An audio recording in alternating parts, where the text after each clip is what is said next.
சேலம் மாவட்டம் ஆத்தூரில் காங்கிரஸ் கட்சியின் மாநாடு நடந்து கொண்டிருந்தது.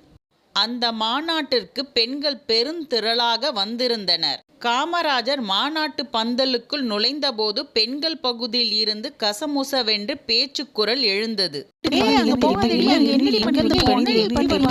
பேச்சாளர்களின் ஒருவர் மைக் முன் ஓடி வந்து, தாய்மார்களே, அமைதியாக இருங்கள், நாம் ஆவலோடு எதிர்பார்த்த தலைவர் வந்துவிட்டார் என்று பல தடவைகள் கூறியும் பெண்களின் பேச்சுக்குரல் அடங்கவில்லை.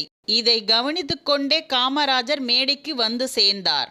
அவர் விரைவாக மைக் முன் சென்று, தாய்மார்களே, நீங்கள் எல்லோரும் வெகு நாட்களுக்கு பிறகு தெரிந்தவர்களை பார்க்கிறீங்க. ஆகவே சகவாசமாய் ஒருவருக்கொருவர் நலம் விசாரித்து பேசுங்கள். மாநாட்டை பிறகு நடத்தி கொள்ளலாம் என்றார். மறுநிமிடமே பெண்களின் பேச்சுக்குரல் அடங்கி கப்சிப் ஆனது.